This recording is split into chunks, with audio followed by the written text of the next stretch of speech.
Test one, two, test. Pineapple. Pineapple. All right, how's it sound? Perfect. Perfect pineapple. All right. Ready when you are, sir. They don't know what the fuck they're doing. Do you understand that? This Hate America rally that they have coming up for October 18th, the Antifa crowd and the pro-Hamas crowd and the Marxists, they're all going to gather on the mall. It is an outrageous gathering for outrageous purposes. Andrew P. What's going on, man? Have you ever heard of this guy? Apparently he's a board-certified, world-renowned psychiatrist, Dr. Lyle H. Rossiter. I've not heard of him. Well, we got a comment on our last video, Okay. and let me actually read exactly what this guy said, because Was it the world-renowned scientist that commented or not? no, he didn't Okay. comment, but this guy was telling me about this guy, and I think you're going to find this interesting. Hold on, did we talk about anything science or medical related in the last episode? No, but you'll get where he's going. with Okay, it. I'm ready. Because his title of this is Liberalism is a Mental Disease. Okay. Based on strikingly irrational beliefs and emotions, modern liberals relentlessly undermine the most important principles on which our freedoms were founded, like spoiled, angry children, and rebel against the normal responsibilities of adulthood and demand that a parental government meet their needs from cradle to grave. A social scientist who understands human nature will not dismiss the vital roles of free choice, voluntary cooperation, and moral integrity, as liberals do.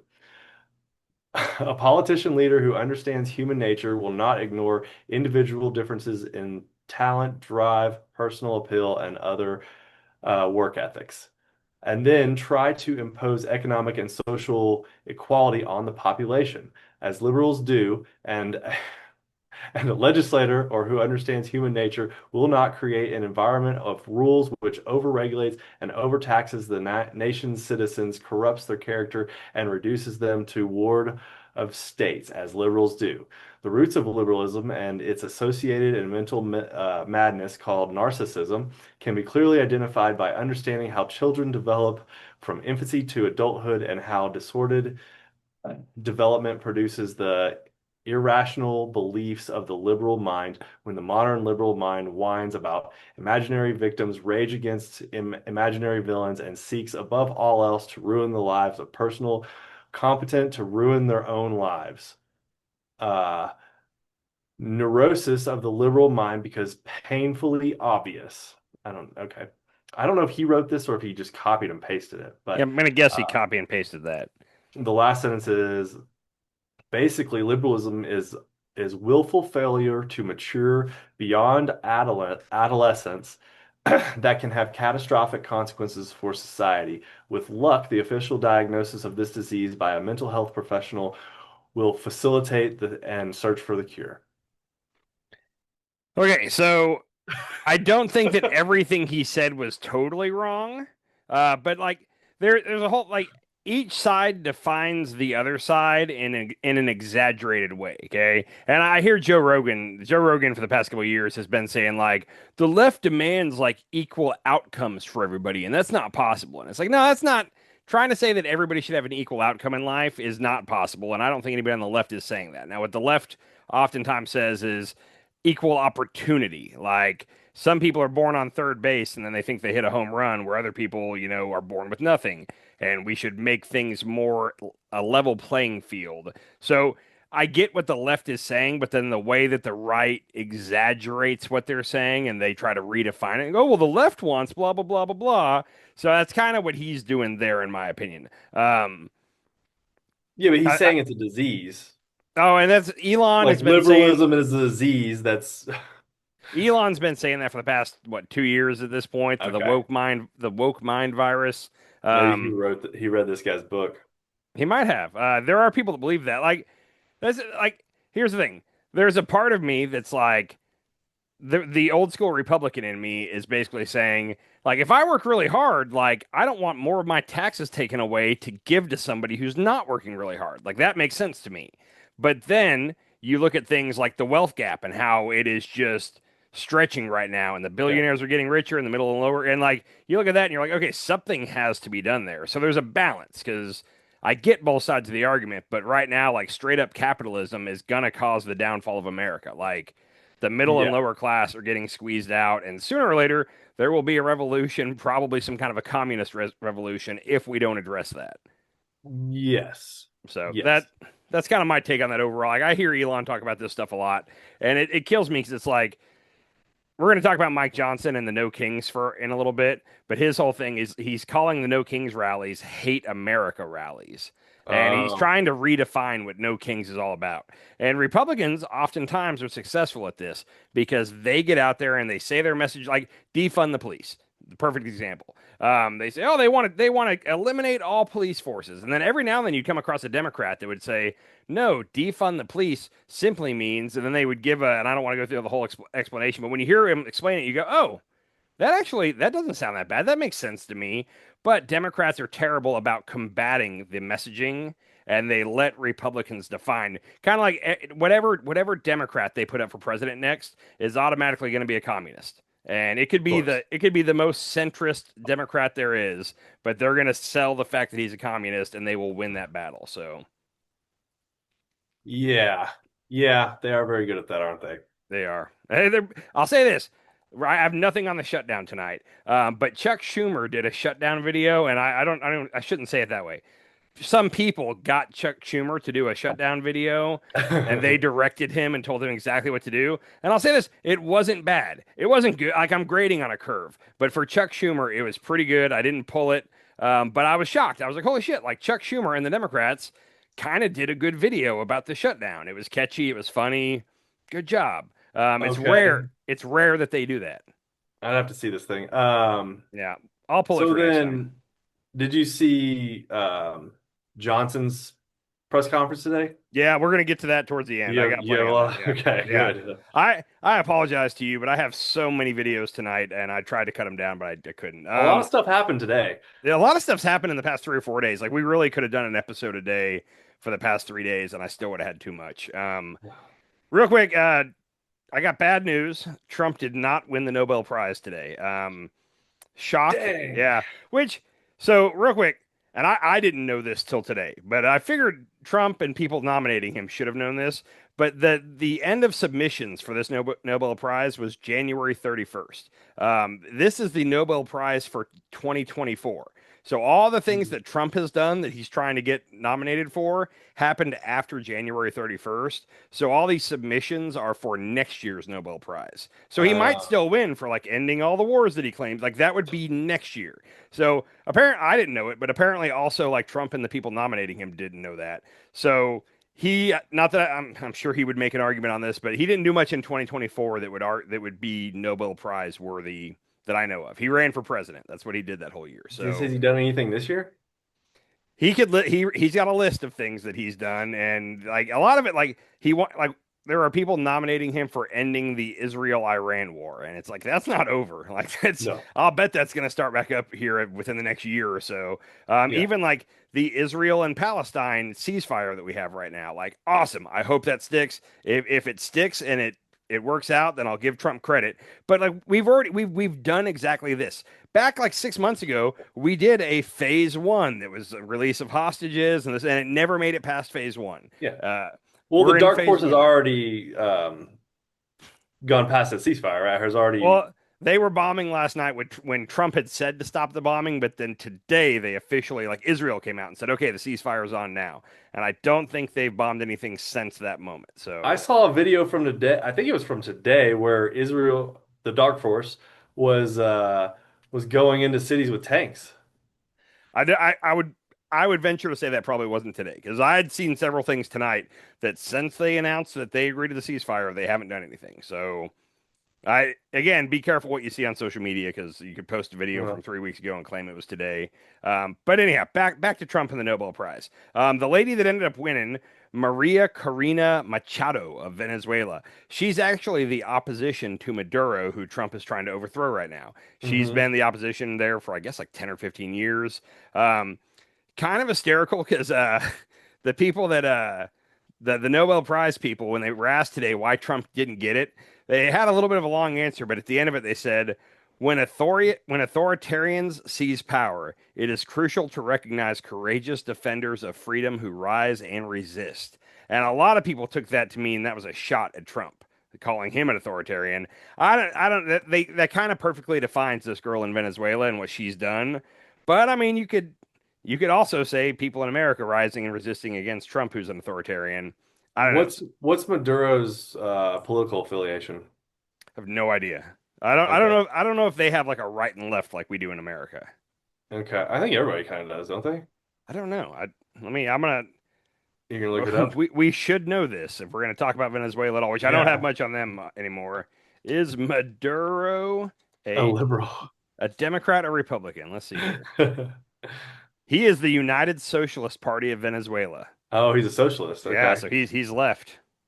And Venezuela has crypto. Crypto is their, or Bitcoin is their official currency, isn't it?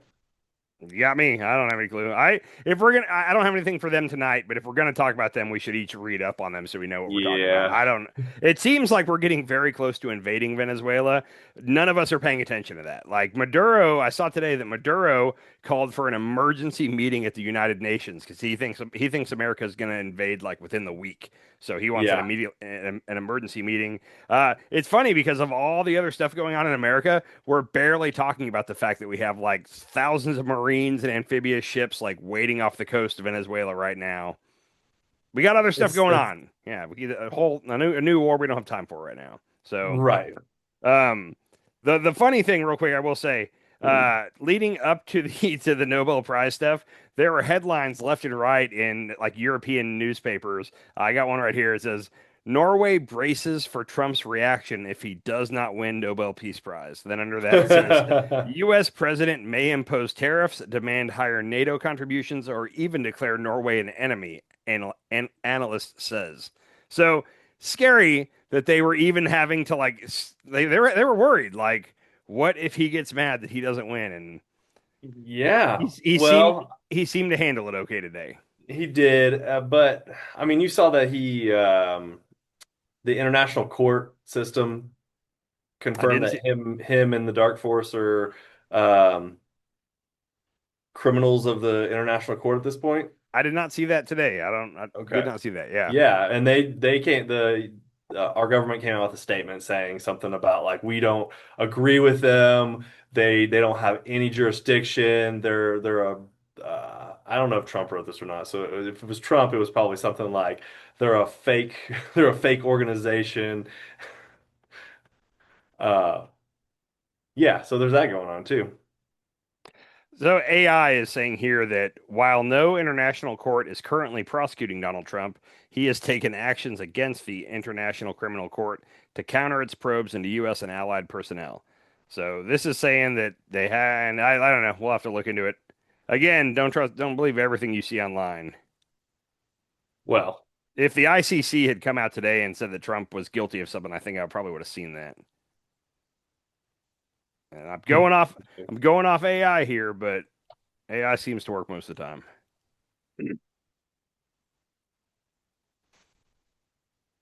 Yeah, the last thing that I'm seeing news-wise is the White House put sanctions on the International Court in February. That's kind I of see funny. that too. So yeah, I don't know. I'm gonna say you got suckered by something online there, buddy. Well, they're saying the international court stated that Israel's prolonged occupation of Palestinian territories is unlawful, constitutes an international wrongful act, and violates international law, including prohibitions against racial segregation and apartheid. So they've been saying that. I've seen that. That's been for a couple of Yeah. months now. Does it say anything about Trump? I'm not seeing that either. Yeah, whatever you saw online, I wouldn't buy that. If the International Court had found Trump guilty of something or even accused him of something, it would have been all over American news today. Hmm, So, anyhow, maybe. um, Trump did not get the Nobel Prize today, but do you know what Trump did get? This What did he this get? is kind of funny to me, and it shouldn't be. So this is the physician to the president, the White House. Yeah, so Trump went to Walter Reed today, and they said that it was for his yearly checkup, but he had his yearly checkup like 4 or 5 months ago. So he went, and at his age, with his chronic intravenous deficiency, whatever he has, Yeah. he probably should be getting checked up quarterly, or maybe I don't know. So everybody was trying to make a big deal about the fact that he went before a year was up. He's old. He go to the doctor as often as you need. I don't have a problem with that. Well, hold Okay? on, because he probably, I mean, I guarantee you there's a doctor on staff at the White House. But to run tests, like to do blood work, I think that he needs to go to Walter Reed. Is what I was hearing from people. I don't know. No, they could run blood. They could get the blood test sent to the lab straight from the White House. That he wouldn't have to go to Wall Street. So something else is up, I think. Okay, it could be. What's funny about this is in the third to the last paragraph. Can you read the third to the last paragraph for me? President Trump continues to demonstrate That excellent. one up. One up. In preparation for upcoming international travel, President Trump also received preventative health screenings and immunizations, including annual influenza, I can't read tonight, and updated COVID-19 booster vaccines. Oh, he got a booster. He got the COVID booster. So I have no problem with the COVID shot or boosters, but I feel like most of MAGA has a problem with the booster or the COVID shot, and Trump just got vaxxed today. I saw a lot of MAGA when this came out was very upset about this. They shouldn't be. He's an old man. If he gets COVID, it could be, especially with his different health issues. Like Yeah. he should get it. But I thought that was funny. We shouldn't be making fun of an old guy for getting vaxxed in any way, shape, or form. But MAGA was, or I'm going to say it was MAGA, and more than MAGA, it was Maha today was very upset. So, and speaking of, real Did quick, you read the next sentence though? oh yeah, the whole thing is about how awesome he is and how in shape he is. And Apparently, his cardiovascular vitality is 14 years younger than his chronological age. yeah, and the paragraph above the Vax one, they said comprehensive laboratory studies performed in conjunction with the visit were exceptional. There were several doctors who were saying that like on medical reports you don't put words like exceptional. Like there were certain signs that like the White House got a hold of this and jazzed it up a little bit to make him feel good. Doctors, there were several terms scattered throughout here that like doctors do not use. But anyhow, you When you can. I do my physical for the fire department, we have to get on a treadmill and they start off slow and then they ramp it up and keep ramping it up, keep ramping up. You have to do it for like, I don't know, 15 minutes and like they hook you up all to all these electrodes and test your heart rate. I want to see Trump do that. Oh God, I don't think he could run. Yeah. Then really quick, I have nothing additional on this, but right before we started recording, I saw this. Earlier today, Russ Vought and Trump announced that they're going to start doing RIFs today. That's called RIF is reduction in force. Basically means mass layoffs. And they announced earlier today they were about to start doing it. And then right before we started recording, I saw breaking Friday night massacre underway at CDC. Dozens of disease detectives, high-level scientists, entire Washington staff, and editors at the MMWR, which is Morbidity and Mortality Weekly Report, have been RIF'd and receiving the following notice, and then it basically has the notice they all received saying they're fired. So tracking diseases, the high-level scientists, and then the people that do the morbidity and mortality weekly report. And that's how, like, when a disease hits, that's how we know, like, oh, how many people died this week due to this. So we got rid of that whole staff. So if something hit, like measles right now, like people tracking all that, we fired all them. Good luck. If you don't test for it, then the numbers aren't bad. So anyhow, that just happened, I guess, this evening. Oh my God. There's so much happening right now. So much This is happening. insane. Did you hear about the most recent boat we blew up? Oh, how many are up to now? So I actually was wrong. I said last time that it was the fifth, and I think I double counted a boat because it's four that we've gotten. So I was Okay. incorrect. But the fourth one we blew up was on October 3rd, and Hegseth and Trump both came out and had tweets where they were saying like, and they said specifically in the tweets that they had definitive intelligence that these were Venezuelan narco terrorists. Turns out it was a Colombian boat. The Colombian president came out today and is very upset with us. It was a Colombian boat with Colombian citizens on board, and they were not smuggling drugs. They were going from Colombia to Trinidad, and Trump blew them up. And they said specifically that they had excellent intelligence, definitive intelligence, I think is what they said, that it was narco terrorists from Venezuela. Nope, it was Colombians. No, What's the funny? other ones were just fishing boats. The first one was a fishing boat. There Okay, were the first two. ones.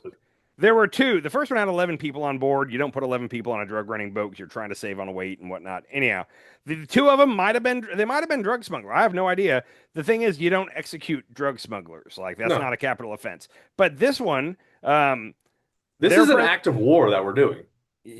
yeah, I mean, but I mean, think Maduro. if Venezuela bombed some of our vessels off the Yeah, coast of our, yeah. the thing is, Venezuela is not going to strike us back for this because they know then we It would doesn't mean it's definitely. not an act of war, Oh, though. it is. Yeah, I mean, it Yeah. 100% is.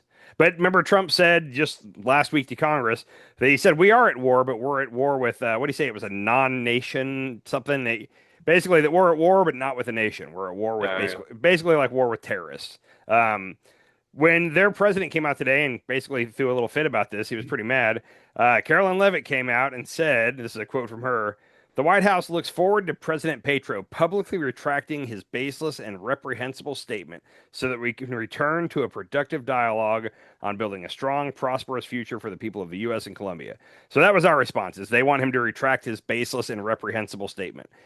I if he's telling the truth, I don't know. They're probably going to bully him into just shutting up about it. Is what's going to happen. So yeah. yeah. Huh. So it seems like we definitely blew up a Colombian boat, and then when they With complained, Colombian citizens, with just citizens yeah, on it. when they complained, Great. we told them to shut up. It seems like. Okay, the U.S. has 1,274 measles cases reported in, oh, that was in 2019. Yeah, I have no clue how many we have Okay. now. I saw something the other day It that we says have the most. 1281. I saw something the other day that said we had the most measles cases in the past like 30 years or something. I don't know if that was Yeah. true. Yeah, So it's 1,281 right now. That's January 2025 to July 7th, 2025. apparently, Florida is dealing with like a rise in whooping cough, which affects like infant babies. And I guess vaccinations in Florida have been declining for years, and they're saying it could be an issue. I'm not a doctor. I don't even want to act like I know what I'm talking about. Uh, Ugh. I got two major things we're going to talk about today. They're kind of the same thing. The last little quick thing. Did you see what happened to the stock market today? It tanked. So It didn't tank, but it went down. It's not one really. 1.6 trillion in wealth got wiped out today. Now, everybody says like, oh, the stock market lost 1.6. It could gain it right back tomorrow. It's funny money that doesn't really exist, but it went down 1.9%, which is pretty big.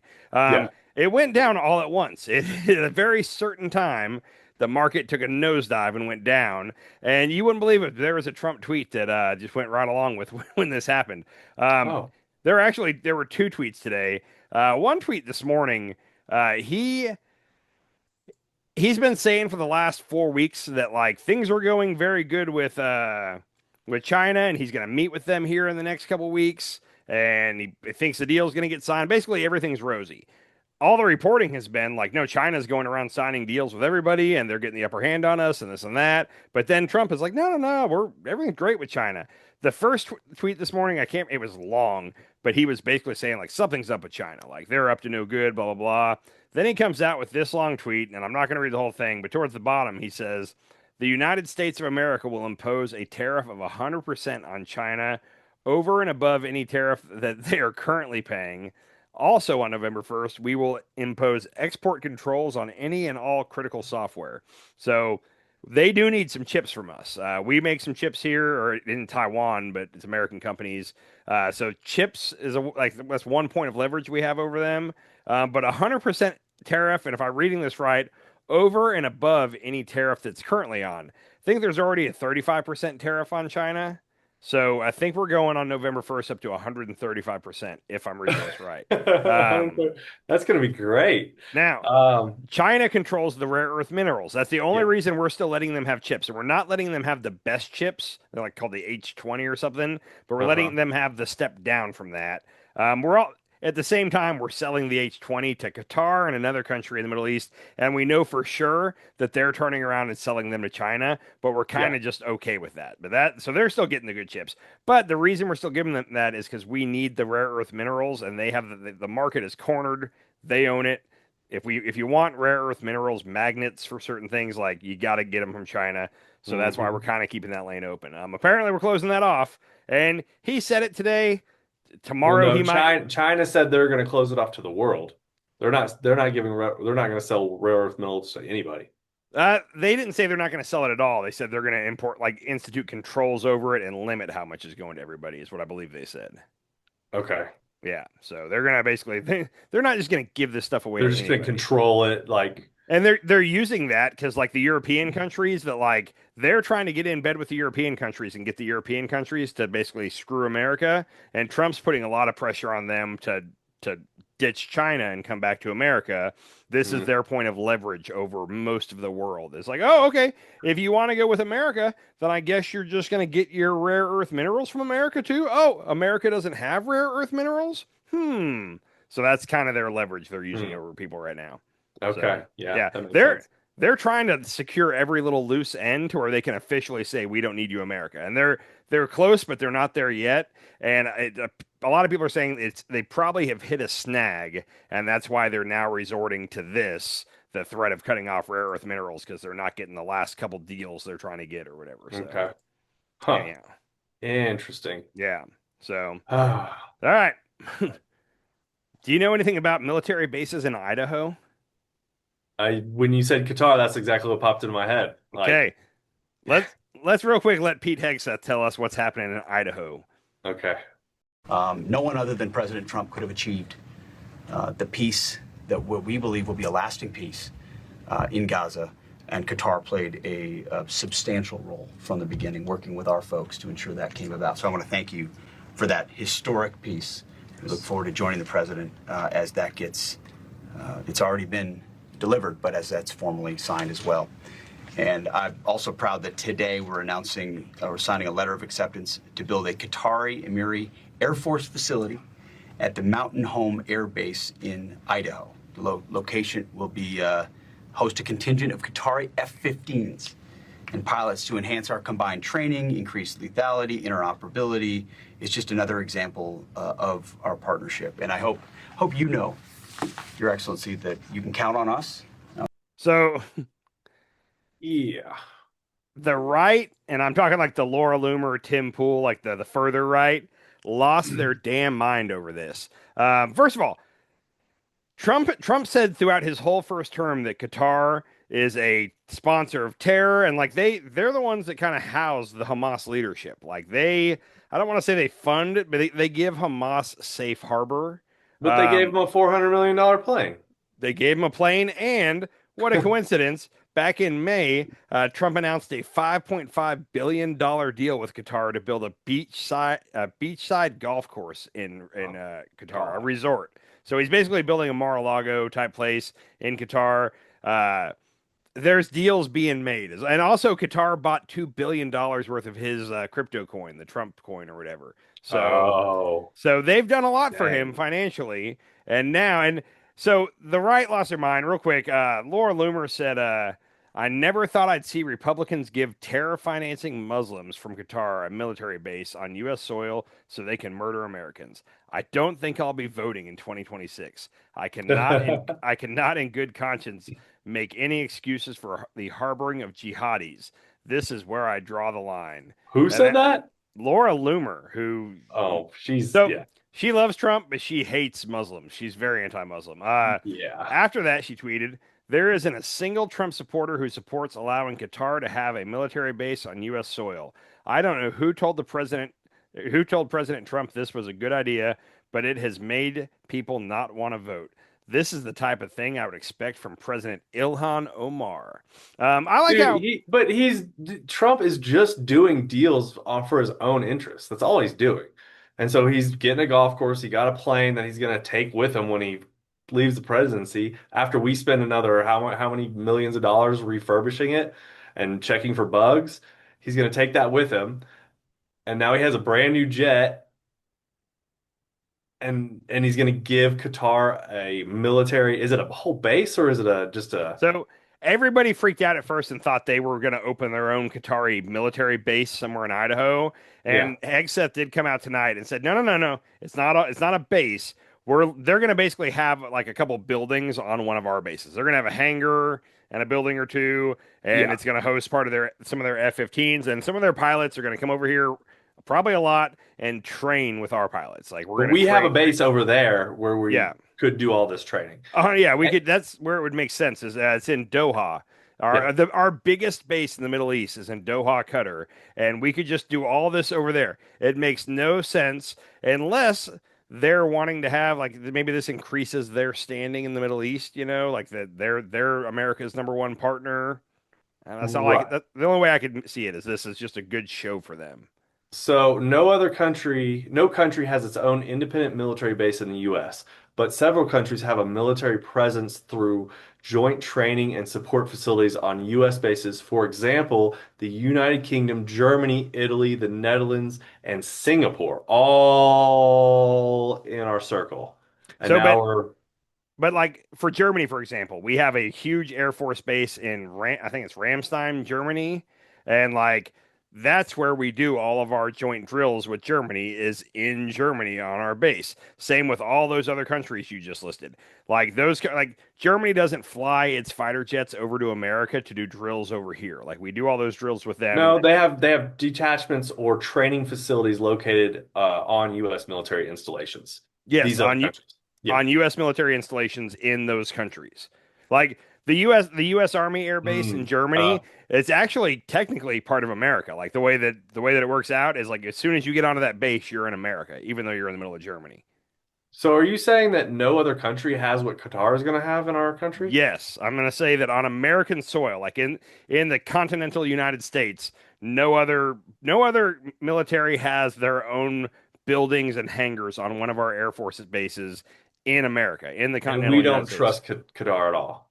Qatar. Trump seems to. I don't know. Yeah. Or we I don't, mean, he doesn't care. He's just getting money out of this. yeah. Like I don't think anything bad's gonna come out. Like I don't think that they're gonna launch a surprise attack from our base in Idaho or anything. I just think it's weird. Like that's kind of I don't know. Yeah. Tim Pool said the Qataris control our government and have infiltrated our media. They proves it. I think he was trying to say today, and he just couldn't type. But yeah, I witnessed MAGA freaking out for a while online today, and it made me laugh my ass off. So I was pretty happy about that. That was probably the best part of my day.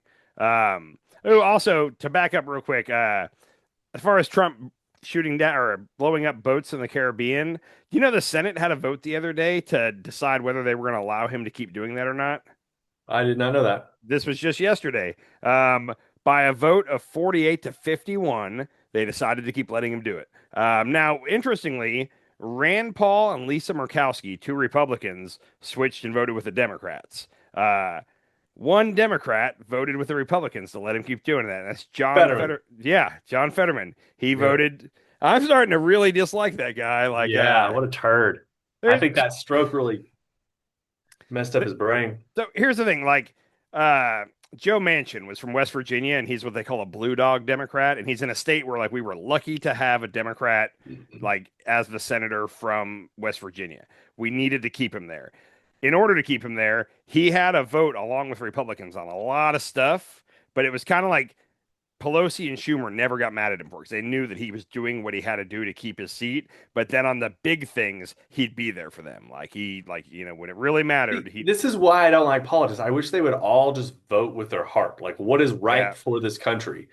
And they Well, don't. None of them do. They only vote to keep their seat to whatever. But if they, like, it's completely and utterly Yeah. horseshit, in my opinion. in the case of Joe Manchin, like that was like the Senate map is not kind to Democrats like at all. So it's hard for them to win the Senate ever. And like to do it, like you needed to have a Joe Manchin in West Virginia where really a Democrat should never win. And then like the John Tester in Montana, like there was a Democrat senator there for I think 16 years or something like that. And he was in the same boat where like he had to kind of play ball with the Republicans on a lot or else we would have lost those seats. I get what you're saying. I'm just saying the Democrats almost can't win the Senate without doing some of that. Yeah. Yeah. So, Makes sense. It sucks, but they have to. All right, so the rest of what we're going to talk about tonight, I'm not going to lie, is going to be kind of dancing around the whole authoritarianism that's going on right now. And I want to let you know that I'm still really close to agreeing with you, but I'm not there yet. And On the F word? fascism, authoritarian, whatever you want to say, Wait, you don't think it's authoritarian yet? not yet. I think we're heading in that direction. That's what I've been saying for months. And I told you I'm close, but you want to know who agrees with me that we're not there yet? Who? Bernie Sanders. Oh, Check Bernie. check this statement out from Bernie. So Bernie said, and I didn't read this whole thing, but he said, Trump is rapidly moving us towards authoritarianism. I'm going to stop right there. Bernie's saying we're not there yet, but Trump is rapidly moving us in that direction, which is exactly what I've been saying, is we are definitely heading there. All signs are pointing to we're going to be there, but we're not there yet. The So rest of the you're statement, you're saying that he's one court case away from disobeying. if he disobeys in a court order, then I'll agree with you. If he says, "Ah, screw the courts, I'm the president, I'm going to do what I'm going to do," then Okay. yes, then I'm there. He's not there yet. And just tonight, was a court in Chicago ruled that he cannot use the Texas National Guard in Chicago. Now he's been threatening that he's going to call insurrection if that happens, and then send the troops in anyway. And if he does that, then I'll say yes. Now we're there. But Okay. if this court, because the court in Portland said no, no, no, you can't have National Guard troops there, and they haven't done it. They listened to the court. He whined and bitched about it, but he didn't do it. But he Uh, sent the military there? Not yet. He has not sent the Oh, military okay. to Portland. Now, he Okay. did send them to Chicago, and that judge had said 2 or 3 days ago that he wanted to give the government time to respond and this and that. Well, he got his response. He had a hearing today, and he was pretty harsh. I didn't pull all the stuff on it, but like pretty harsh. The judge in Portland said that the government's case was untethered to the facts, which was Okay. kind of a backhand to the government, and the judge in Chicago was much harsher about it. So but Okay. until he basically says, screw the courts, I'm going to do what I'm going to do, we're not there yet. Bernie agrees with me. I'll bet the rest of the statement was great, but there was so much going on, I did not have time to read the whole statement. So Okay. I just wanted to let you know that I feel confident saying that we're not there yet because Bernie Let's, says it let's, is. let's read the last sentence. If we allow billionaires and authoritarian politicians to control the flow of information, we risk losing not only independent journalism, but the very foundation of our democracy. We must not allow that to happen. Okay. I agree. We can't allow it to happen, which means it hasn't happened yet. It just looks like it's about to happen really soon. Suppose- Now, anyhow, Mhm. moving on to the fun stuff. Are you aware of this guy, Reverend David Black? He's a minister at the First Presbyterian Church of Chicago. Was that the one that got shot in the face? He's shot in the head. It wasn't the face; it was the top of the head. Okay. Let's play this clip real quick for anybody that hasn't seen it yet.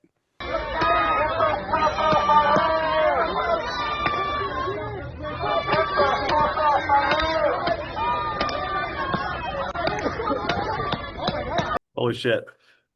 Right? Isn't that a little? And Right at the top of the head. Every time I see that, I'm like, oh.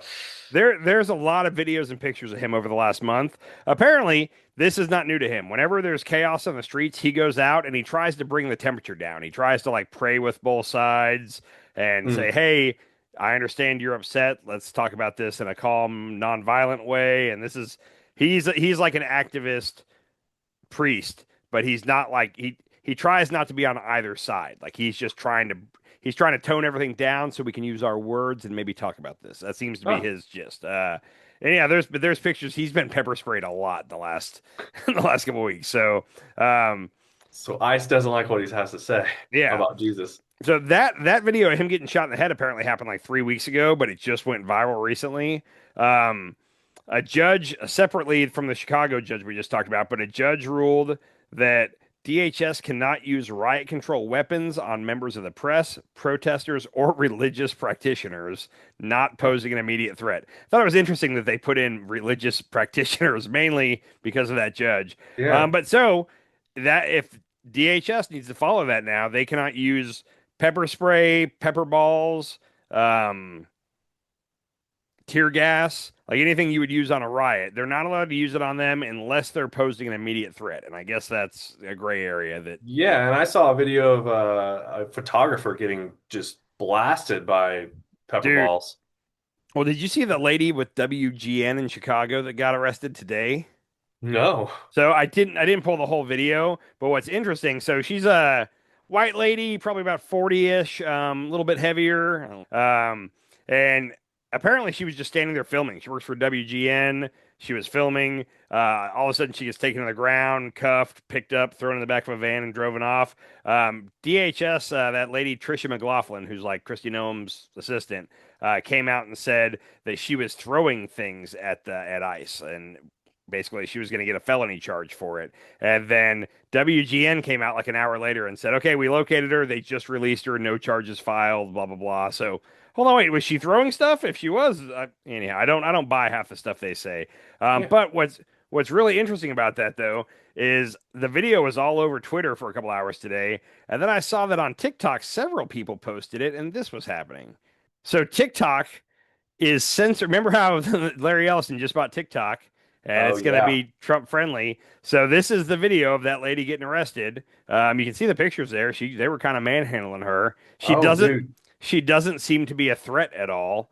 From the video I saw, she wasn't resisting. But they're pulling down that video. I saw several people posted this. Violation reason: shocking and graphic content. Part of the joy of TikTok is coming across new and unexpected content, but the platform is not a place to intentionally shock, upset, or disgust others. We recognize this type of content may be triggering, causing psychological harm, or lead to extreme discomfort. We do not allow gory, gruesome, disturbing, or violent or extremely violent content. So I'm going to go out on a limb and say that TikTok's done as far as like you're not going to be seeing pictures of babies in Gaza or anything like it. If it let And in the words of Bernie Sanders, what we just listened to, what we just read, um, he says, let's be clear, a free press is the lifeblood of a democratic society. Our Constitution's First Amendment explicitly protects freedoms of speech and freedom of the press because the founders understood how important open debate and expression were to a democratic society. so, and I gotta say, I really hope, and I hate saying this, like, but I want to see the rest of the footage. Like, I want to see what was she doing. If was she just standing there filming them, and they took her to the ground? Because if so, like, holy shit!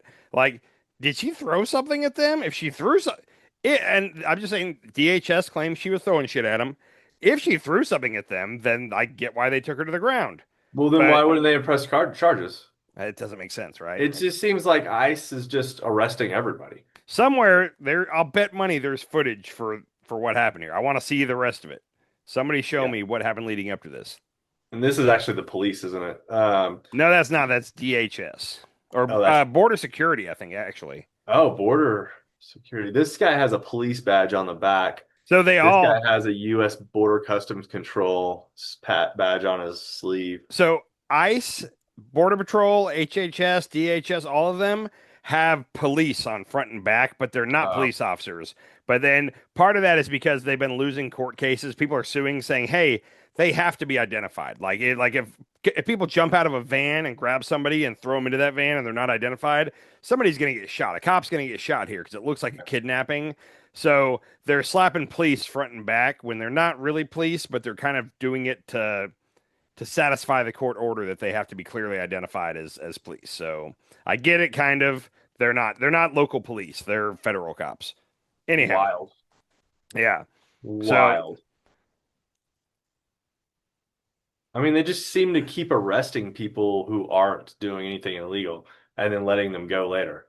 and that's I read a whole thing about this, but like remember the guy, and this was weeks ago when the National Guard first went into DC. There was a guy who threw like a Subway sandwich at some of the and then took off running, and he got away that night, but they found him the next day, and No, no. Did you wait? Maybe I saw AI video. I saw him throw it and he turns and starts running, and another guy came in and like slammed him. I think you saw an AI video because he got away Okay. that night, and they knew who he was. They got him like the next day. Anyhow, the grand jury refused to return an indictment on that. Like it's on tape. He threw the sandwich at them, but the grand jury was like, "We're not having this." Like so he didn't get charged. And then of all these high profile cases, not high profile, but the ones they keep tweeting about, they were like, "We just arrested a man for violently attacking ICE or whatever the thing is."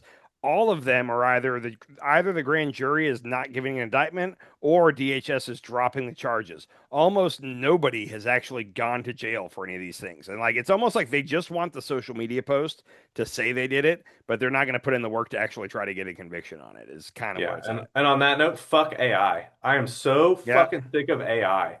Like Dude, we're really in a place now where like it could be a crystal clear video, but I need to see more evidence. I'm not buying any of this. Yeah, I keep watching stuff and I'm like, oh man, and then I'll see like one thing, I'm like, oh, that's not real. So Sora, Sora, I think, is the new Uh-huh. and I there's been a couple videos that I've seen where I've been like, whoa! And then luckily on all of them, there's like a little like kind of like a watermark on the left-hand side that says Sora. And Mm. so now I know my eyes go straight to where that should be to see if it's there. But like I almost got tricked by two or three videos in the last couple of days that turned out to be that new I think it's Chat. It's not Chat, OpenAI or whoever did that. It's insane. I Yeah. watched a video of um it was Mr. Rogers and Tupac sitting down and having a conversation. And I was Yeah. just like, did this really? And I was just like, no, this never happened. Yep.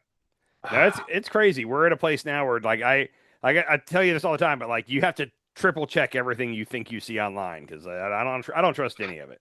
So Fuck, dude, yeah, what is going on with our world? Like well that's I'm not even going on Instagram as much anymore because it's all half of it's AI now.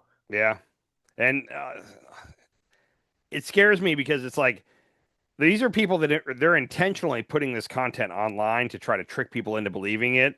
Are they Yeah. doing it for fun? Are they trolls doing it for shits and giggles, or is it another country trying to sow discord in our country? Like It's that's what I think both. most of it is.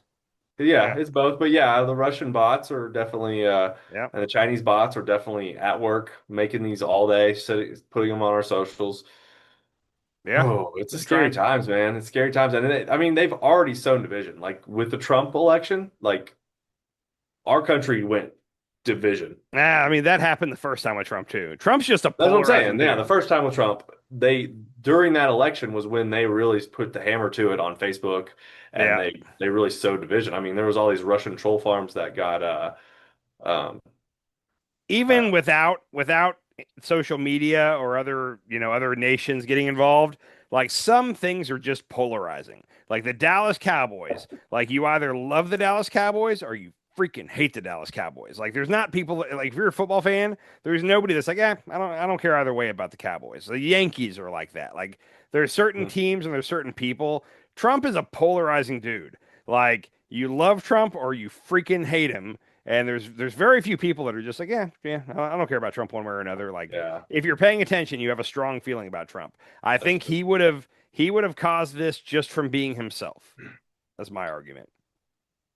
Yeah, but they really dug in with They're it. ratcheting it up. I'm just saying with their Yeah, it's they almost not really wrapped it necessary. up. Like Yeah. you remember you were telling me they had like they had like Russia had in the same within the same like um um information center or whatever, disinformation center or whatever, they were putting out a rally on one side of the street that was Pro-life like on one side and pro-life and pro-choice on then the other. pro-choice on the other Yeah, side. Yeah. scheduling them for the same time and date so they would end up like, oh, look, right across the street. And yeah, Yeah. they some of that's comical that they the fact that they so easily did it. Like how much effort and money did it cost them for them to do that to us? And it worked so well too. Like they Yeah. were probably high-fiving left and right at like how easy it was to do this to Americans. Oh, completely. Yeah. Yeah. We're a bunch of idiots. I mean, do you think what do you think the social media content consumption in other countries is compared to America? Oh, I think it's probably the same in a lot of countries. You, they're just not getting targeted, or they're more reasonable with it, No, or because like they're I know like in England right now, because in England there's a whole left versus right free speech thing. People getting locked up for social media posts and all that, and like social media is a big deal over there. I don't know, I'm sure like China, like China's version of TikTok is educational stuff. Like it's yeah. like so it just depends on the country. Um, I Yeah. don't So know. China's doing it smart. They are, They're keeping all the but bullshit out. that's heavy government regulation and censorship. Like that's like, do you want to live in a And free they're country? number one in the world right now. They're not, yeah, they might be number one. We're battling. We're hanging in there, kind of. But it comes down to though, like, do you want to live in like Trump's offering to do the kind of government where he's going to control the message and control the information and all that? Like he wouldn't mind doing that. Yeah, I don't but want he to live in doesn't that. have a 500-year plan like China does. No, his plan is. I'm sure he woke up this morning and was like, What he am I probably doing today? no, he woke up and he was like, you know what? Fuck China. And then he just went to work and he's like, Like, I've decided I'm done with China. I don't think he's planning. I'm just saying I don't want to live in a country like that. I quite enjoy free speech, and I think that while we still have it, we should enjoy it. Is all I'm going to say. We are enjoying it right now. Yeah. Speaking of this, leads so well into free speech. Um, First of all, I'm going to back up slowly. Did you see any of this roundtable discussion that Trump had with journalists? And I don't even want to use that word. He had it yesterday. It was all these investigative journalists, what me and you would call YouTubers, that Uh-huh. are right wing people. He had them to the White House to talk about Antifa. Did you see any of this? I did not see any of this. Oh, luckily I got some stuff for you. So first of all, they asked Trump about burning the flag right off the bat. Here's Trump's response. See if anything sticks out to you here. 1 year penalty for inciting riots. We took the freedom of speech away because that's been through the courts, and the court said you have freedom of speech. But what has happened is when they burn a flag, it agitates and irritates crowds. They've never seen anything like it on both sides, and you end up with riots. So we're going on that basis. We're looking at it not from the freedom of speech, which I always felt strongly about, but never passed the courts. So Wait, what? right You felt off the bat, strongly about getting rid of it, but it never passed the courts? so right off the bat, he said we took the free speech away. He fumbled his words there. I'm sure when he said that, any of his aides were like, "Oh God, no! Why?" Because that don't say that. But he Yeah. said what he's trying to say is we're disconnecting free speech from burning a flag. We're trying to separate those two things. That's what he. I'm giving him the benefit of the doubt. That's what he meant to say. But what he said was we took the freedom of speech away. Like, no, don't say those words ever if you're the president. He said it's been through the courts. It never passed the courts. That is, of all the things he's ever said that's a lie, that's 110% a lie. And I went ahead and I went back because I knew that there was a Supreme Court case where they allowed burning of the flag. But I figured let's do a little quick homework on this. So I'm going to give you a quick little lesson here. In 1984, the Republicans held their convention in Dallas, Texas. Okay, Reagan was up for re-election. There were protests outside. Somebody handed a flag to a guy who was actually an armed forces veteran. Thank you. Armed forces veteran gets the flag, douses it in kerosene, and lights it on fire. He got arrested for that. He appealed all the way to the the Texas Court of Criminal Appeals is the highest court. It's like it used to be like the Supreme Court in Texas, and this isn't like 86. He appealed it all the way to there, and the highest court in Texas said, no, you can't lock him up for this. That's free speech. They overturned his conviction. The state then went to the Supreme Court. They tried to basically say, nope, we're taking this all the way to the top. The Supreme Court in 1989, it was the case was called Texas versus Johnson. They ruled that burning a flag is a form of symbolic speech that is protected by the First Amendment. A government cannot prohibit flag burning because it is a form of political expression, even if the expression is offensive to some. Yes. On that note, Antonin Scalia, who's a Republican, uh, he voted with the Democrats on this, and everybody asked him why, and it kind of became known as the Scalia King speech. But what he said is, if I were a king, I would not allow people to go about burning the American flag. However, we have a First Amendment, which says that the right of free speech shall not be abridged, and it is addressed in particular to speech critical of the government. And then he said, if it were up to me, I would put in jail every sandal wearing, scruffy bearded weirdo who burns the American flag, but I am not a king. So basically, that's his whole point. And that's Scalia is a well respected Republican Supreme Court justice. They love his ass. And that's his whole thing. It's like, yeah, if I was a king, I would say we can't do it. But that's the thing, is America's a democracy. Yeah. You have the freedom to so anyhow, his whole bullshit today about it's been through the courts and it never passed the courts. What is he talking about? That's just flat out bullshit. Anywho, What is he saying there? So he wrote an executive order saying it was illegal to burn the flag, that was which like a is month which is ago. illegal, which Yeah. means if somebody does get arrested and taken to court, it's going to have to go back through the court system again. So somebody's gonna have to get arrested, go to court and get found guilty, and then appeal it through several like there's a circuit court of appeals, and then the state appeals, and then the Supreme. So it would be years before it actually got to the Supreme Court. So he could lock up some people right now for burning a flag, and they'd probably stay in jail for the whole year because it would never make it to the Supreme Court until after they've served their year sentence. So it's still legal to burn the American flag. That's a gray area. It's going to have to go in front of a judge because the Supreme Court has said it is, but Trump signed an executive order, which you can't sign an executive order and make a law. If you want to make a law, it's got to go through the right So steps. there's no law saying it's illegal to burn the American flag. There is an executive order saying it. Remember that one guy who was, wasn't he burning the American flag in front of the courthouse in DC, and he was like, "You should arrest me." Trump just yeah. signed He did. And they did handcuff him and march him away, but they never charged him with anything. Okay. So, and that's the thing. I don't know. I don't know that anybody's actually going to get charged. I think they'll use it as an excuse, like that Nick Sorter guy that they arrested him to get him off the street for the night. Then they never charged him the next day. Like kind of like you said, putting someone in the drunk tank just to get him out of that situation. Yeah. I'll bet they're going to use it like that, where they're going to cuff him, they're going to put him in a car, take him downtown, and then they're going to release him the next day with no charges, and that's probably how it'll get used. So if I take an American flag and I burn it, and we use it as I put it into the first part of our video, our intro to our videos. So I would be very upset if you did that because I still think that burning an American flag is a dumb idea. I don't like it when people do it. I'm against it. However, I think you should be able to do it. I just would not. I wouldn't want to do it myself, and I wouldn't want it to be the lead into a video I'm about to be on. Yeah. So, but I will say this. With the whole, like, you can't say anything bad about Israel. How did that work out? Like, most of America is harboring bad feelings about a certain state in the Middle East right now.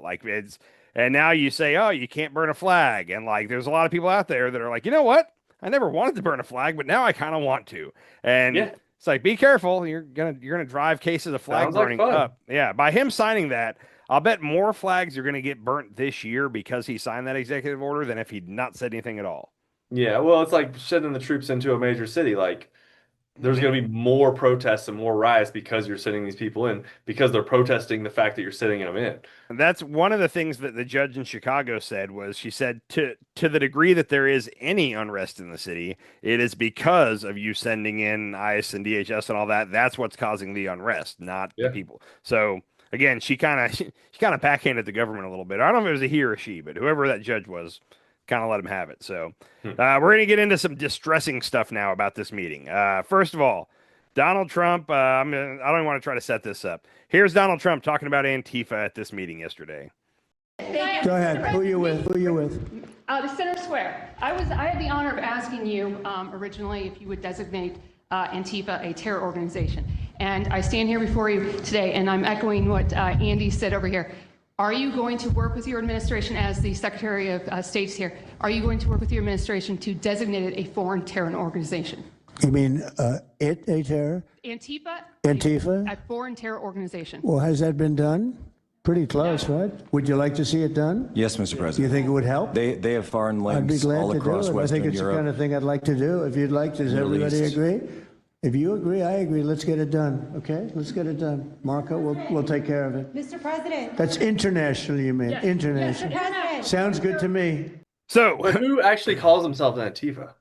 that's the thing is Antifa is not an organization that has any real structure. There's not a headquarters. There's not a head of Antifa. There's not a treasurer.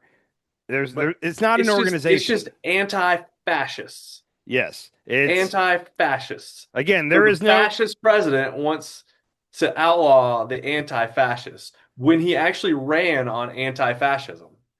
yes. Didn't he call Kamala a fascist? Yeah, he called her a fascist and a Multiple communist ti- and a socialist a lot.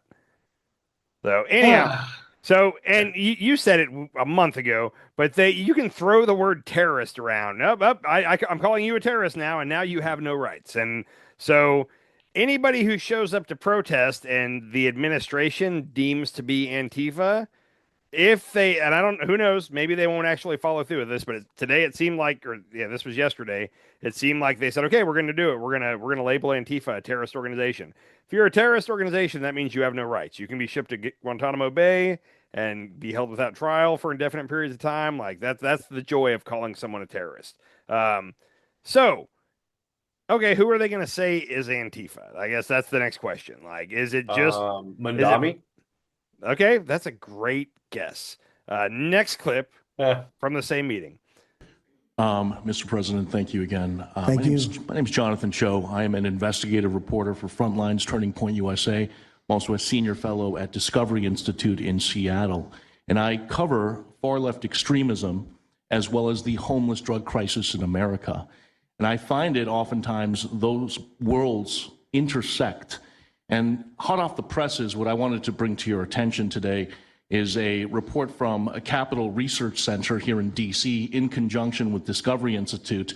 They just put out this study right now. And what it shows is that Antifa is heavily embedded in the homeless and housing nonprofit sector. In many cases, the homeless industrial complex is running cover for Antifa. Antifa is benefiting from American tax dollars, and they're essentially being used as the muscle. Let me give you an example. There's a group called Stop the Sweeps in many U.S. cities right now. They get in front of encampment sweeps.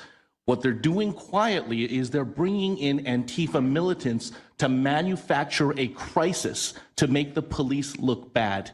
Another group right now that is behind Antifa and working with Antifa very closely, based on the research that we have right now that we're going to give to you and your team, are the Democratic Socialists of America, also known as DSA. Again, these far-left progressive groups tend to be aligning themselves with Antifa. So Bernie and Mamdani are Democratic Socialists of America, and they are connected to Antifa, which would mean that they're terrorists, right? Yeah. Also, real quick in there, he was talking about homeless people, and he said the homeless industrial complex. Now, we've all heard about the military industrial complex. I've never heard the phrase homeless industrial complex, but what he was alleging is there's groups that are making money off of trying to prevent the government from clearing out homeless encampments. I think that's what he said. I don't know. I kind of got lost there. I was just thinking the whole time, this guy's a piece of shit and he's full of shit. At the beginning, also, he introduced himself as an investigative journalist. These are all YouTubers. Me and you, I guess, are investigative journalists by the same standard that we could be if we were actually digging deep into something, but yeah. So we should find something to investigate. I'm gonna have to do some homework on the homeless industrial complex. Because when I heard that today, I had to stop. I was like, "What? Hold on, what did he just say?" I kind of want to read what he has. What his has to say. Is there money to be made in either? I guess in keeping people homeless. Is that what they're saying? I don't know. I'm curious about that. I think what he's saying is the money that's coming from the government to help the homeless is actually being doled out to get the homeless out to protest and riot.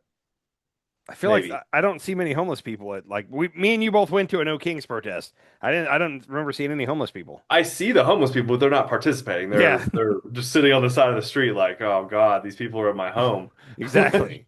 So people are just and he said in this while they were talking about who's funding Antifa, they said Act Blue was one of the ones. Which Act Blue is basically it's a grassroots.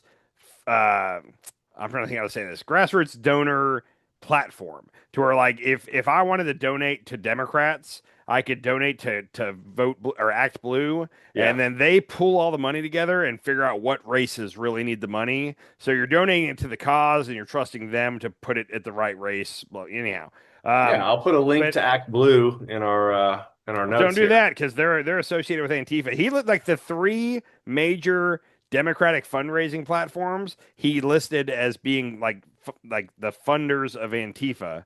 And I think they're about to use the full weight of the government to try to crush Democratic fundraising is where this is headed.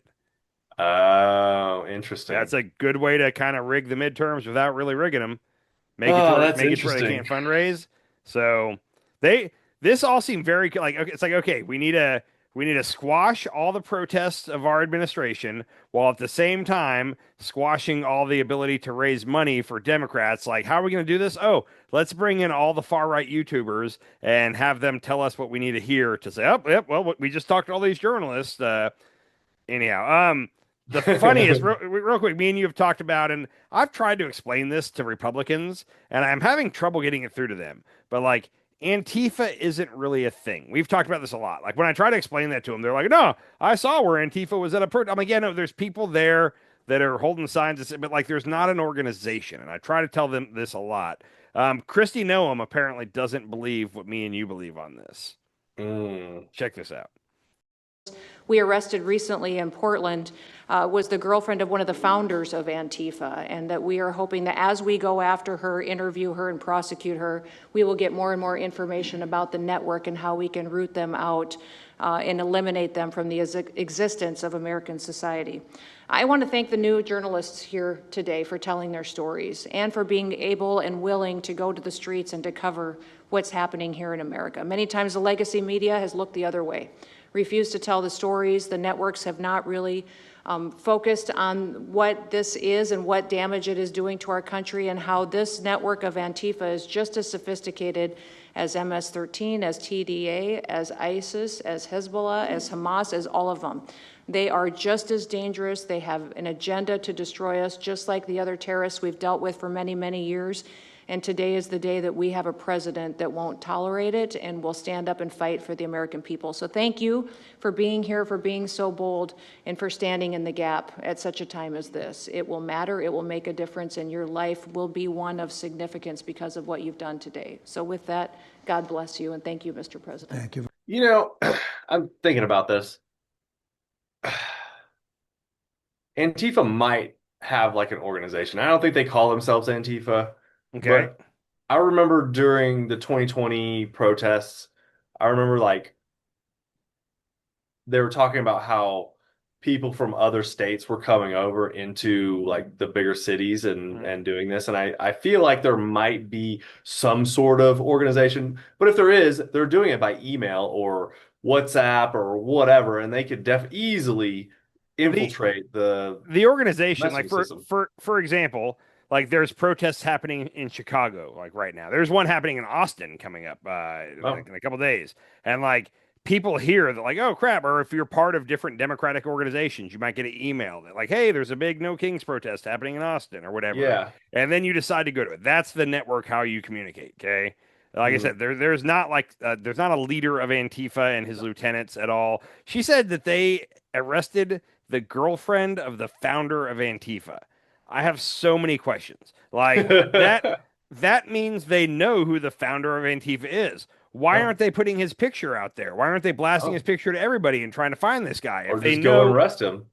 Right? I mean, yeah, I'm so mad because I know that this is just going to go away. And like a month from now, we're going to be like, remember when they said they arrested the girlfriend? Whatever happened to that? But like, no, tell me everything going on there. She also said she wants to eliminate Antifa from existence. Okay, that sounds fun. And then she said that Antifa is just as sophisticated as MS-13, Tren de Aragua, Hezbollah, Hamas. She threw a couple other ISIS. Yeah. Wow. Like they really want to get rid of it. Like, dude, I'll tell you what, I'm not gonna put I don't want to use the word Antifa anymore at all. Like they're gonna start sending people to Gitmo. Yeah, this is crazy. I mean, what constitutes being a member of Antifa at this point? Like being anti-fascist? I don't know. I'm anti-fascist. I don't want to say it. Yeah, don't say that out loud. I mean, in general, America in World War II went over to Europe to beat the fascism out of them. Yeah. I don't know. And now we're fighting against the anti-fascists. I wouldn't say I'm befuddled by this one. Yeah. So the main thing we have to remember is don't use the word Antifa ever. Ooh, hey, speaking of protests though, through the past couple of days watching all these videos come out of Chicago, like I'm a 10-hour drive from Chicago. It's not a short drive by any means, but I like drives. And there's a part of me that's like, I kind of want to go, like if I have a 3-day weekend to kill, like part of me wants to go to Chicago just to see, like I don't want to necessarily go stand in front of the ICE building and yell things. I just kind of want to go see for myself what's going on there. Like just, I don't know, it'd be interesting. Just wait, Andy. It's gonna get crazier. It probably is, and then there's a big protest this Saturday, the 18th, I believe, or so a week from tomorrow in D.C. That's going to be a big No Kings protest, and the National Guard's already in D.C. So like I don't see how that's going to go. That might be interesting. But there's a part of me that wants to go check something. I don't want to go be a part of something. I want to go be a fly on the wall and see something. So I'm just throwing that out there. I might call you randomly and be like, let's go to Chicago. Your wife has a nice camera. You could just bring the camera and be a photojournalist for the day. How do you get a press pass? Like, I know that like there's times where you get a press, like, can I just go buy something that says press and show up somewhere and like, You could. I might do that. I mean, you are press, so all these people at this roundtable yesterday were investigative journalists, and I think they just work. They have their own blog or YouTube page. So, yeah. Yeah, I mean, there's a difference between the press and an investigative journalist, and like maybe that guy has been investigating this underground. What did he call it? The homeless industrial complex. Homeless industrial complex for a while. I don't know what he's doing to investigate, but all the people like.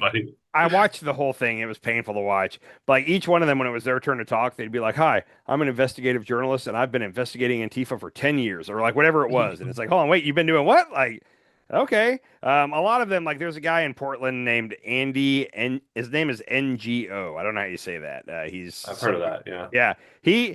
He's famous because back in like 2020 riots, he claimed that somebody threw a cup filled with concrete at him and broke his jaw or something.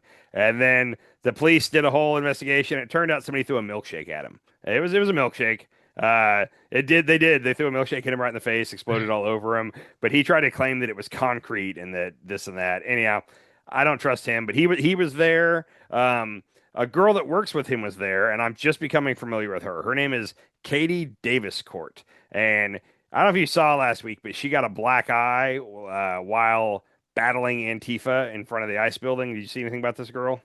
I don't think so. Okay, she's a lot of fun. I've been all up and down her social media, but check this out real quick. This is her talking at the little Trump roundtable. I'm an investigative journalist from Seattle. I work for the Post Millennial alongside Andy No and Jack Posobiec. I have been infiltrating Antifa cells in Seattle and Portland for the past decade. I know their inner workings, and Antifa uses extreme political violence to crush the civil rights of their political enemies and believes that violence is justified by any means necessary. But today, I want to focus on what is happening in Portland at the ICE facility. I've been covering this for the past 4 months, and this is a call out to corporate media who has completely ignored this story or has falsely reported on it. This is nothing short other than a sustained attack on the United States, which is being supported by Democratic elected officials. The Portland Police Bureau has completely abandoned several blocks outside the ICE facility, giving away their jurisdiction to a terrorist group who has spent the past 4 months harassing, assaulting, and intimidating anyone they perceive to be against their cause. Not only have federal agents been relentlessly assaulted for more than 100 consecutive days, black-clad anarchist militants concealing their identities behind black facial coverings have been assaulting reporters just for trying to cover their crimes. Today, I am sitting here with a black eye and a concussion after being violently hit in the face with a metal pole while reporting outside the ICE facility just this past week. After the attack, I immediately went to three Portland police officers who refused to detain the suspect. I took the time to chase down the suspect in the streets, had her held for 35 minutes. I was waiting for Portland police to come, and they never came. This bitch is taking matters in her own hands. Dude, so I have so many things to say about her. First of all, does she have a video of this whole thing? Yes, I have it. Oh. We're getting there. Yes. She said that this is a sustained attack on the United States. I don't know about that. Again, she used the word investigative journalist. We're using this really loosely here. Yeah. I'm trying to remember what all she said there. She's been covering Antifa for a decade. Since 2015. She said she's been infiltrating Antifa cells. Like, yeah. No. She also said she got violently attacked or violently beaten. I can't remember how she worded it. Violently attacked or beaten. With a flagpole. Now, there's all kinds of videos of her from this night. There's only one video of when she actually took a flagpole to the face. Up until this, I just want to spell this out for everybody. Before this, what she was doing is people were walking through the street. You know how you wave a flag like this? Uh-huh. And then she would get right up alongside them and be like, don't hit me with that flag. Don't hit me with that flag. And like get right in the way of where they were doing it. trying to get hit in the face with a flag, pretty much. So she was doing this for a while. She finally, let's go ahead and play the clip where she does finally, contact is made. Tell me if you think this was a vicious attack or not. Stop twerking that ass, Ryan. Oh, yeah. Don't hit me. Oh, fuck. She just was at the January 6th. She just hit me in the face. Katie was at the January 6th riot. Like a kite go down. Oh my God. Katie was at the January 6th riot. Katie was at the January 6th riot. I'm pretty sure her producer or whoever that was attacked the other lady. So she said that she got violently attacked, got a black eye and a concussion. Based off, and she was first person POV, she's filming. Yeah. Did it sound like she got hit hard enough, or did she react? Did she react like someone who just got hit in the face hard enough to get a concussion and a black eye? What is she using to film? Does she have a camera and she has it up to her face? I don't know. Because if she has a camera up to her face and the flag hit the camera and the camera, that looks like what it actually happened. Probably so.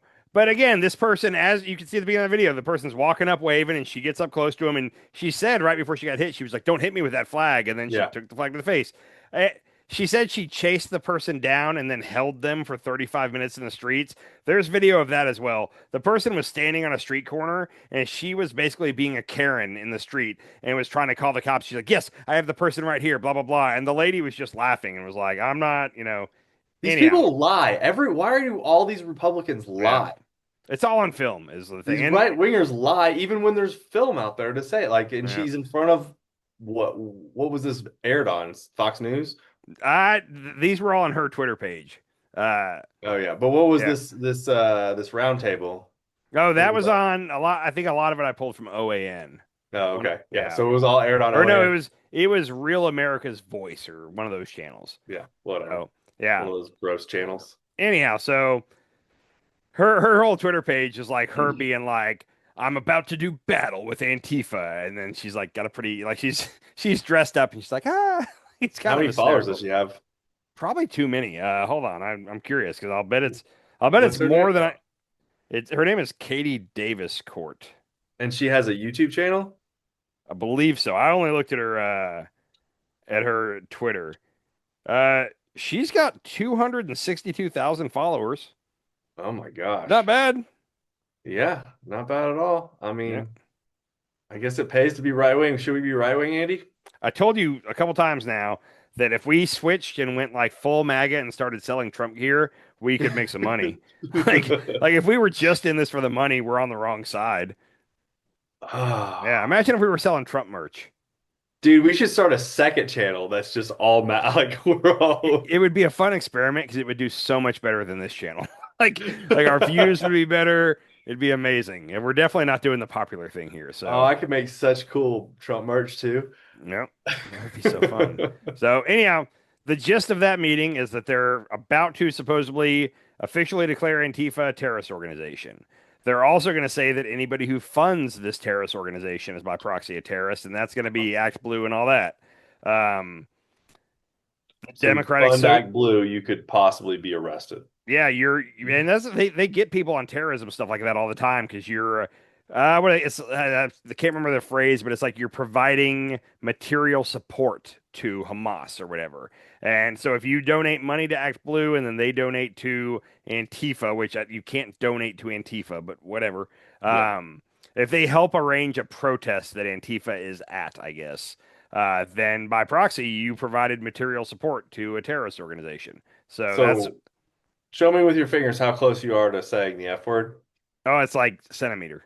Yeah, okay. So close. Okay. Yeah, so anyhow, this brings us to Mike Johnson. Mike Johnson, he talked a couple times today. I have one clip from him talking about the No Kings rally this coming week from tomorrow, or I guess when this gets posted, it'll be a week from today. Check out Mike Johnson real quick. I'll turn it back over to the leader. We take some questions, but we've heard, and many of you have reported already, this Hate America rally that they have coming up for October 18th. The Antifa crowd and the pro-Hamas crowd and the Marxists, they're all going to gather on the mall. We got some House Democrats selling T-shirts for this event. It is an outrageous gathering for outrageous purposes, but the Democrats in the Senate have shown that they're afraid of that crowd, that they don't want to bow, that they want to bow to them, bow the knee to them, and they don't want to take incoming from them. And so they're willing to hold the American people hostage so that they don't have to face an angry mob that's a big chunk of their base. Now, if that's a rumor, they need to come out and clarify that it's not, but that is what we are hearing is their actual motivation, and it is outrageous. All this has got to come to an end. What kind of porn do you think Mike Johnson watches? Oh, it's probably one of the weird, like, I don't know. There's some weird genres of porn. Do you remember the whole thing? I bet it's like trans gay porn. Oh, God, that makes the most sense. Do you remember there was the story that him and he has like a 25-year-old, like, adopted black son, and like him and his adopted son have some kind of an app where they like through the app can monitor each other's porn consumption, and they say it's like an accountability partner to make sure you're not watching porn. And yeah, that's weird. I'm just gonna say that's so weird. I remember, yeah, I do remember that from a while back where he was like on a panel talking about that with some religious leader or something. Was it the religious leader that got caught with like recently? There's been several. It was Trump's ex-religious. So that guy's name's Robert Morris, and he actually got indicted like 30 minutes from where I live. He apparently molested a girl in like the 80s. Okay. And she's now like full grown, but stepped up and said that this happened, and he got found guilty of it. So. And that was Trump's religious. It was one of his like spiritual advisors. Okay. Yeah. He has several of them. It was one of them. We could do a whole show just on them because there's videos of all them doing the thing where they like talk in tongues and stuff, and like there's a lot of weird videos of those people. Anyhow. Oh goodness. But Mike Johnson referred to that as the Hate America rally. Now, me and you both went to a No Kings rally this summer. I remember saying on the show, the thing that I was impressed with by it was the amount of American flags. Like it was a very pro-America. It was like no tax. People had signs, no taxation without representation, no kings. And this, like tariffs by definition, the way that Trump's doing them is taxation without representation. It's why we fought the Revolutionary War.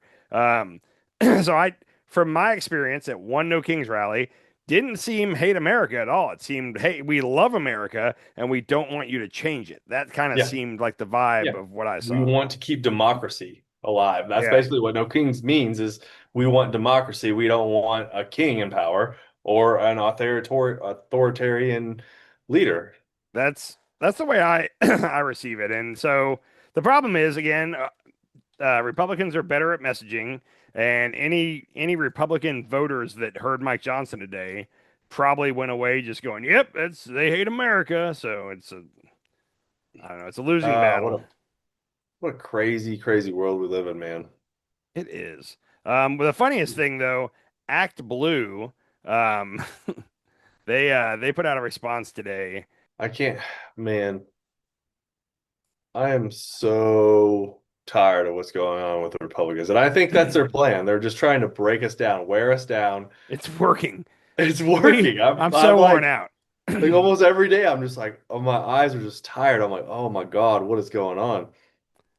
This statement from No Kings. Today, House Speaker Mike Johnson blamed the peaceful No Kings Day of Action on October 18th for the ongoing government shutdown. Excuse me. After a few moments of laughter, the No Kings Coalition has issued the following statement. Speaker Johnson is running out of excuses for keeping the government shut down. Instead of reopening the government, preserving affordable health care, and lowering costs for working families, he's attacking millions of Americans who are peacefully coming together to say that America belongs to its people, not to kings. We'll see everyone on October 18th. So I like the line they threw in there. After a few moments of laughter, we have this statement to give. So good work for them. Bernie actually came out with a video commenting on what Mike Johnson had to say. So check this out real quick. No, Speaker Johnson, the No Kings rally on October 18th is not a hate America rally. In fact, it's quite the contrary. It's a love America rally. It's a rally of millions of people all over this country who believe in our Constitution, who believe in American freedom, and are not going to let you and Donald Trump turn this country into an authoritarian society. It's a group of people who are disgusted that you and your friends want to double healthcare premiums in this country and take healthcare away from 15 million Americans. The right to protest is what America is about, You are not going to stop us.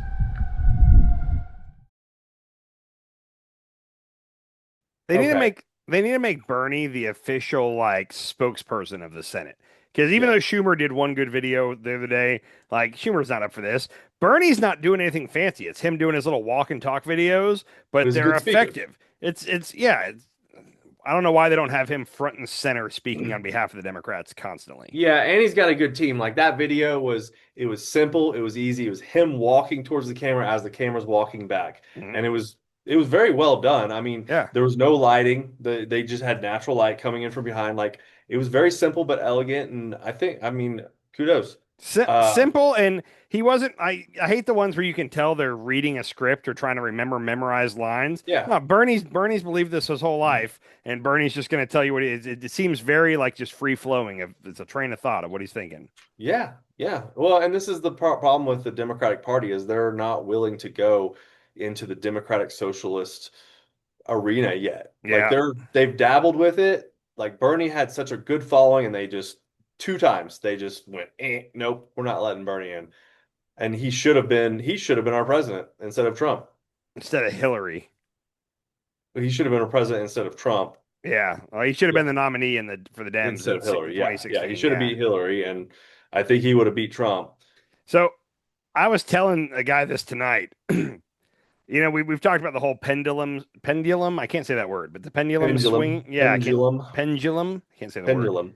Yeah. But it swings back and forth. And the way that this administration's going, we're 9 months into it, 10 months now. But I really fear that like the swing back to the left, like if you thought 2020 was woke, like get ready for 2028, 2029. Like and especially if certain things happen in the economy, healthcare goes through the roof, people are unemployed, inflation is high, like get ready because the Democratic Socialist like wing of the party is gonna be unstoppable. And I don't necessarily love that. I'm just gonna tell you right now. Why? And again, I'm more of a center left guy. What do you not like about the Democratic Socialist movement? You do this every time. And you never have an answer. Yeah. I'm not for complete socialism. I'm for little hints of socialism. What Mamdani? That's what democratic socialism means. We have this. I'm going to tell you exactly what I tell you every time we bring this up. The things Mamdani is saying in New York right now, I'm pretty good with. Like, because he's going socialism light. Okay, and That's what democratic socialism is. And is socialism light? Yeah. So I'm down with. We need to tax the billionaires. Like I'm like the wealth gap in this country is getting out of control. Yep. We need to tax the rich. I'm down with that. 100%. Medicare for all. I'm quickly becoming down with. Like all the stuff with rates, the rates going up and all that. It's just the people that have health insurance can't afford to use it. Like me, for example. I've told you like I'm avoiding going to the doctor for my knee for 6 months now because even though I have decent insurance, it's going to end up costing me close to $1,000 probably to go to my primary care, then a referral to a specialist, then get an X-ray, then go back to. Every time I go into his office, it's $200, and I have good health insurance. It'll be a minimum of 4 or 5 appointments till I get an answer to what's wrong with my knee. Can't do that. So it's ridiculous. Yeah. So, but anyhow, I'm gonna end my stuff on one funny, just because I wanted to throw something in lighthearted after all that talk about terrorists. On Newsmax specifically, but on a couple different channels, Trump has got some commercials rolling. Like if you watch Newsmax, every commercial break, you see this one same commercial. Check out what Trump's slinging. Hello, everyone. It's President Donald J. Trump, and it's Trump time. Check out this red beauty. It's one of my new watches. Wear it proudly on your wrist, and everyone will know exactly what it's for, who it represents. It's really going to be something special. It's for your favorite president. Get your watch today at gettrumpwatches.com. Please make a great gift. It's Trump time. Isn't it weird that we have a sitting president slinging material, like slinging merchandise? It's Trump time. Like, that's just odd. Like, can't he not do that while he's in office? And then as soon as he's out of office, go back to doing Trump steak and Trump vodka and whatever else he's got. But, like, he's actively making commercials for his product and buying airtime while he's a sitting president. That's just weird to me. I don't know. I don't feel good about that. So I just went to TrumpWatches.com. Hold on, wait. Can I guess what they start at? Well, hold on. It says TrumpWatches.com does not support a secure connection with HTTPS. Attackers can see the change information you send or receive. Oh my I'm God. not So if you clicking on enter your that. credit card information, it's I'm not. yeah. Does it say what the costs are on it? What's that? Does it say what the watches cost? I saw one for $500. That red one Yeah. was $500 I was on gonna like say, eBay. I think the cheapest ones are probably 500, and I'll bet there's some that are 10 grand. Well, he was doing $100,000 watches for. Was he? Yeah, he was doing I forgot about $100,000 that. watches earlier. I forgot about that. Yeah. Anyhow, those Remember, commercials. and like apparently, like the Saudis and I'm guessing Qatar bought a bunch of them. Like, Yep. yeah, Take 500 watches, please. It's a way to launder money to the president. So yeah, exactly, exactly. Yeah. So our president is legitimately just laundering money, using the presidency to launder money, and then giving favors to the people who are laundering money to him, which is 145% illegal. So that's the worst framing you can give it, is that the president's straight up laundering money. The best framing you could give it is that he's hawking merchandise from the Oval Office. Neither of them are good.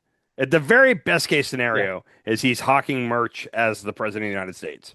Yeah, but his cryptocurrency, apparently, like all these like Mid-Eastern countries are like funneling money into him through that. And remember, he had that big crypto gathering where like people from across the world who the top uh the top owners of Trump coin or whatever were invited to the White House. Remember that? I do remember that. Yeah, it was like for a private dinner with him. Yeah, the dude's just a scam artist, man, and he's just using the presidency as his biggest scam ever. Like this is the greatest scam of all time. So I can't find it right now to like the official number, but apparently Trump's crypto coin crashed hard over the last 2 days. It lost like 30% of its value in an hour at one point. I was trying to Well, find this the might be number. the time when he can start pulling money out. Yeah, I can't find it. I wish I could remember it. Anyhow, yeah, his crypto, and I don't know, maybe it's because he pulled out, he cashed in on all of his crypto, and that's what caused it to. I don't know, but I just saw that his crypto. I have no clue how crypto works, so I should probably refrain from even guessing what's going on with that. Well, when he first launched it, he ended up making like billions of dollars on it. He made it, but he couldn't get that money for a certain Right. period of time. He had to wait like 6 months or something like that, a year. It was something like that. But then I think we just hit that point where now he can cash out. Ugh. And without knowing anything about it, I'll bet something happened where like he cashed out, and that drove the value of everybody else still holding the crypto coin. Oh, totally. Probably lost their ass. Yeah, he just ripped off all of his constituents. I'm Like totally. this is what he does. He's grifting off of his own constituents. I'll say this: we could be totally wrong, but this makes so much sense. Like I want to believe this line of thought is that makes too much sense to me that he would totally do that. Well, he's been doing it since day one. He's been grifted off, and I think they're Yeah. finally starting to see that he's kind of ripping people off. I'll say this: the dam is cracking on his support, or the base is cracking. I don't even want to call it, but Yeah. I didn't want to pull them all. But like over the past couple of days, like Joe Rogan, I think just yesterday released an episode with Duncan Trussell, and they were talking for a while about immigration and the ICE raids and all that, and like Rogan was not on Trump's side for any of this. Theo Vaughn has been pretty public about his little. I don't want to say transformation, but he's not on board fully with Trump. Well, you saw what happened, right? Which one? Where they used his his Yeah, we video. talked about it. Yeah, We talked. but no, he's had a couple people on recently where he's been talking about stuff. It's been kind of across the board, and then even people I've been talking to just in my personal life, like they're not down with certain things. Like they're being pretty much flat out. Like I don't like this. I don't like this. They still are all saying this very. As bad as the polling gets on Trump, a lot of them they're like, yeah, I'm not pleased with Trump right now, but I would vote for him over Kamala, or I would vote for him over blah blah blah. So even though they're cracking a little bit, they still think he's the better alternative to any Democrat they could possibly put up. But it's interesting because in the first 4 years of Trump, like I don't remember any time when I saw the kind of the fracturing of his base. And I feel like it's a combination of things. The Israel stuff really put a fracture in the MAGA base like that. Dark Force. Yeah, and then the Dark Force, yes. And then the whole Qatar having an installation at one of our military bases in Idaho, like that's got some people very That's upset. going to get a lot of people riled up, I think. Yeah, the thing is there's bad parts of it, both sides. There's some people on the left that we wish were not on our side. There's some people on the right they wish were not on their side. There's a wing of MAGA that Laura Loomer is very much in that just flat out hate Muslims. They just do not like Muslims, and the fact that he's making friends with all these Muslim countries in the Middle East, like they don't like it. Like they don't like it at Yeah. all. And it's kind of to a degree, it's like, okay, keep it over there. But okay, now we're doing a military installation at our base for them. What are we doing? It's very interesting too because he's pushed away the European Union and he's Mhm. basically befriended all these Muslim countries, but he's also super friends with the Dark Force. And so I have a and good them and the Muslim countries are all at war with each other all the time. So like I don't understand where he stands on anything really. I understand completely where his mind is in this. Oh, Benjamins? Yes. Those countries over there are sitting on stacks of cash. They have so much money they don't know what to do with it. And Yeah. they want a lot, like Saudi Arabia, for example, wants to rebrand. They want to be accepted in the world. That's why they did the whole live golf tournament where they tried to steal players from the PDGA to come to their own one. They did the Riyadh Comedy Festival a couple weeks ago. Like they very much want to rebrand and they're willing to pay to do it. And you know what? Trump is willing to be bought. Like, yeah, you guys want to pay to get in our good graces? Let's go. Yeah. Qatar is the same way. I That's what it all comes down to is he sees money to be made. And when you look at like developing an area, like those countries like Saudi Arabia and I don't know about Qatar is tiny, but like Saudi Arabia, for example, if you ever look at it on like a satellite image on a map, there are a couple cities and then there's just vast desert in between. Yeah. And like I think people look at that and they think dollar signs. Look what we could do with all this land. Uh, I think it all comes down to cash. Yeah. And at the same time, I think our wildlife habitat and they're chopping down the rainforests and they just approved that giant road through Alaska that's going to just completely decimate. It's going to wipe out a ton of wildlife. It's something you can't come back from at this point. We're doing all that. Greenhouse gases are at a all-time high. They just found out like our earthquakes are going crazy right now because the sun is putting off like crazy sunbursts, Solar flares. solar flares, and that's allowing we're having more volcanoes erupt and more earthquakes, bigger earthquakes, and more of them. And they just found out that like the sea floor is seeping methane at this point. Okay. So I mean, we're wiping out all the fish in the sea. Uh, I mean, I could keep going on. Like we're poisoning all of our soil so that we can't plant anymore. I mean, we're coming to like a crazy. Oh, Russia is threatening nuclear war with like the EU and America. Well, they've been threatening for the past 3 or I 4 weeks. mean, 3 or 4 weeks, pretty hardcore. this world that we're living in is fucking insane. I can't spell volcano. Yeah, there was the Philippines just had a bunch of earthquakes, like 7 or 8 huge ones. So where did you see all this about earthquakes increasing and volcanic activity? Did you see this on Twitter or Instagram? No, but, I Yeah. don't know where I saw it. Because I mean, I just Googled, are earthquakes increasing? No, the total number of major earthquakes has not increased, but the number of detected earthquakes has due to an improved technology. So basically, the little ones we can detect. Then I Googled, are volcano eruptions increasing? No, overall volcanic activity is not increasing. The perception of an increase is due to better reporting technology like satellites and social media, and a larger global population living closer to volcanoes. 7.4 earthquake hits off the coast of the Philippines. I mean, yeah, earthquakes hit a lot.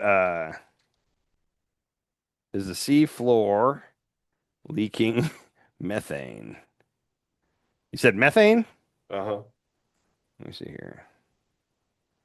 Yes, the seafloor is leaking methane, with scientists recently discovering an active leak in Antarctica and identifying widespread natural seepage in areas like the Arctic.